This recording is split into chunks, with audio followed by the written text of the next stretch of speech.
Namo Buddhaya and good evening to all of you here. Honorable Minister of Home Affairs of the Government of Bhutan, Mr. Shering, Honorable Minister of Social Justice and Empowerment, the Government of India, Shri Virendra Kumarji, but more than that, he has led this delegation bringing in the holy relic to this beautiful country. Most venerable monks who are present here, I will not be able to name them, but most of them have been associated with IBC ever since the origin of IBC as an organization, and many others have been associated with us from time to time over a period of time. Friends of IBC who are here also from outside of Bhutan, who are here in this beautiful country attending various events which are taking place now. It is a unique opportunity for all of us to get together here, and I'm thankful to Ambassador Sandeep Aryaji to give us this facility and this opportunity to work with us and put together this event for today's evening. But I must also mention that I was just telling him on a lighter note that there is something to do with Buddhism which is attached to him. He was in Vietnam, and we had 17 million people visiting the holy relics in Vietnam, and the relics were taken through 9 cities over a period of 1 month, and he was there all throughout, from the beginning till the end and in between, coordinating, organizing, and I think it is some fate which has brought him to Bhutan, and at a time in juncture when you're having so many events taking place in this beautiful land. Bringing in the relic for the IBC, we've taken the relics to different countries as you've seen, but bringing the holy relic to Bhutan was a unique and mesmerizing experience. In Buddhist countries, they say that the holy relics actually represent the Buddha. So I wonder if the Buddha ever thought of a time and age when he would fly over these beautiful mountains overlooking the Himalayas and land in a country of deep devotion. This is something unique. Bhutan is something unique. IBC was created in 2012. Since then it has grown over a period of time. The objective of setting up this organization was to have a platform, an international platform, which would bring together Buddhist organizations from different parts of the world. So it was set up with the concurrence and with the participation of different Buddhist sanghas from various countries. So today we represent about the sanghas and Buddhist organizations from 39 countries across the world, and more than 300 international organizations. So it's a large organization. We create various models wherein we are able to bring in people from different countries to participate in different subjects on various topics which are related to Buddha Dhamma and connection with the modern world. So we have the Global Buddhist Summit, for instance, which our Honorable Prime Minister inevitably opens. We have something called the Asian Buddhist Summit. In fact, last year the Asian Buddhist Summit was inaugurated by Honorable President of India.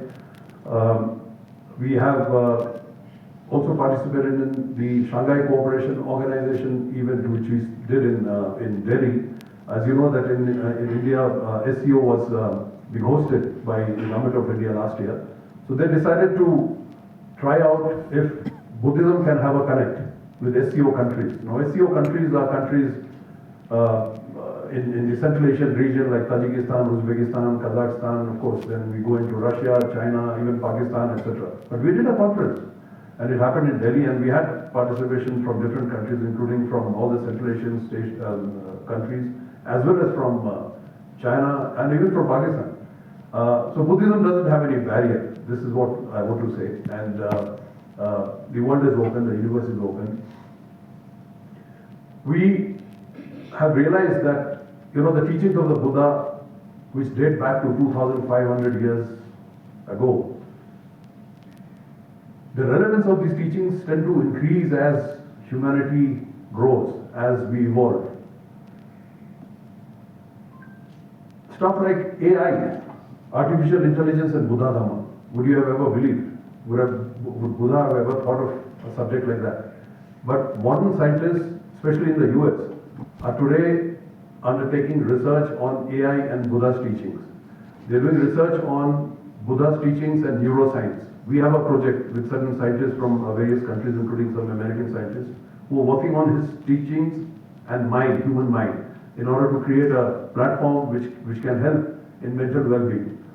So this is where we are from the 2,500-year-old era to modern era, where we are finding his teachings so very much relevant. When we talk about climate change, when we talk about emissions, it was 2,500 years ago. He said that the nature gives you back, or the nature will give you back what you give to the nature. Now imagine at that time you didn't have any car, you didn't have any factories, you didn't have any pollution, but he said it at that time. So that is the depth of the knowledge, and our effort genuinely is to bridge that old knowledge with the progressive new age.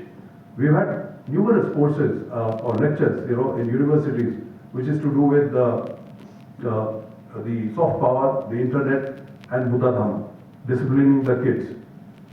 We've had courses on mental well-being, dementia, Parkinson's, and Buddha's teachings. So the range is absolutely unlimited. As far as Bhutan is concerned, we've had deep relations. You see the slide. I'm not going to go into detail. Her Royal Highness herself was our president, and she's a well-wisher and a supporter of IBC. A large number of our friends who are here, besides them, we have a number of academicians from Bhutan who regularly come and attend our events. We have specifically focused on Padma Sambhava and Guru Rinpoche, who was very relevant and popular in the Himalayan region, and especially in Bhutan. We have, in fact, we are building a monastery or an international center in Lumbini, the birthplace of Gautam Buddha in Nepal, where one particular floor we are dedicating exclusively to Padma Sambhava, given the relevance in the Himalayan belt. So this has been our link and coordination and depth with Bhutan. But what we are looking at now is the city of Gelepu. Our ambassador mentioned about King's, his understanding and relevance of happiness and mindfulness. So Gelepu is a city where we feel that there are a lot of openings for an organization like IBC. When we talk about mindfulness, when we talk about wisdom, when we talk about compassion, when we talk about ethical values, when we talk about training of youth in moral behavior, there is a lot of scope. So we intend working on some of these projects, prepare drafts and share with the government of Bhutan. Hopefully with the help of our ambassador, we'll try to get some positive outcome out of it. In the end, I would like to once again congratulate my friends from Bhutan. There cannot be such a great occasion as this when the country is celebrating the 70th birthday of Druk, 4th Druk Gyalpa, and also the great event which you are witnessing, the global peace prayer. Buddha always spoke about peace. His eventual aim was to rid humanity of suffering and eventually aim for peace. So here we are in this land with the holy relic to bless the people of Bhutan. Long live our friendship. Namo Buddhaya.